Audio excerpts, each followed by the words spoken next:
بسم اللہ الرحمن الرحیم اللہم صلی علی رسولہ النبی الامی الکریم۔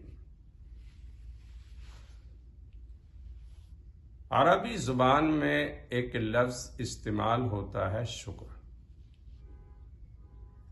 قرآن مقدس اور حدیث رسول صلی اللہ تعالی علیہ وسلم میں یہ لفظ بہت ہی زیادہ استعمال ہوا ہے، اور اس لفظ کے بہت سے معنی ہیں۔ ایک معنی یہ ہے کہ جو شخص تمہارے اوپر احسان کرے، تم کو کوئی گفٹ دے، تمہاری کوئی مالی مدد کرے، تم اس کو تھینکس بولو اور اس کا شکریہ ادا کرو۔ اللہ سبحانہ تعالی وہ ہیں جو انسانوں کو تمام تر نعمتیں عطا کرتے ہیں۔ کھانے پینے کی اشیاء، خورد و نوش کی چیزیں، یہ سب اللہ کی عطا کی ہوئی ہیں۔ ہاتھ ہوں یا پیر یا دیکھنے کے لیے آنکھیں، یہ سب اللہ سبحانہ تعالیٰ کی بڑی نعمتیں ہیں جو بغیر مانگے اللہ تعالیٰ نے ہم انسانوں کو عطا کی ہیں۔ تو ہم کو چاہیے کہ ہم اللہ کا شکر ادا کریں۔ اللہ تعالیٰ کے ایک پیغمبر نبی گزرے ہیں، ان کا نام ہے داؤد علیہ السلام۔ حضرت داؤد علیہ السلام خدا کا بہت ہی زیادہ شکر ادا کرتے تھے۔ ایک مرتبہ انہوں نے اللہ تعالیٰ سے درخواست کی کہ یا اللہ، آپ کی اتنی نعمتیں ہیں، ان کا ہم شکر کیسے ادا کریں؟ اور جب ہم شکر کرتے ہیں تو یہ بھی آپ ہی کی توفیق سے ہوتا ہے۔ اگر آپ توفیق نہ دیں تو ہم اپنی زبان سے آپ کا شکر بھی ادا نہیں کر سکتے۔ تو یہ بھی ایک آپ کی بڑی نعمت ہے، تو ہم کیسے شکر ادا کریں؟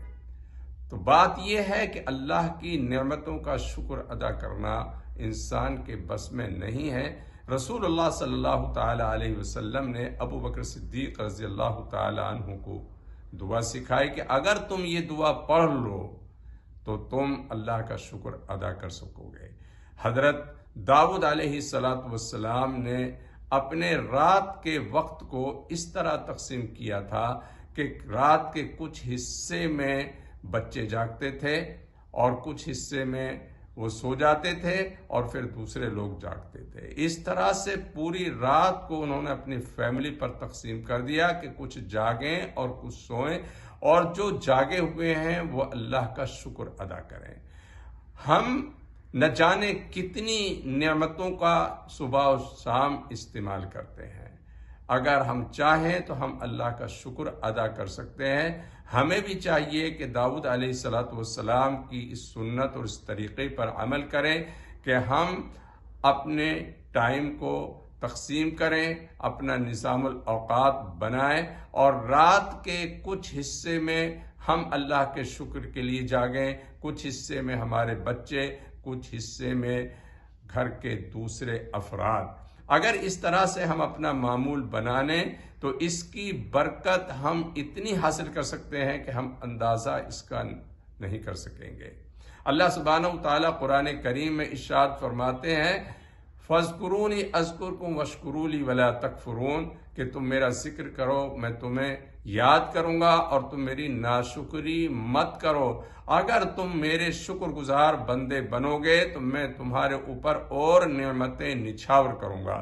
تو اور زیادہ نعمتیں حاصل کرنے کے لیے ضروری ہے کہ انسان اللہ کا شکر ادا کرے۔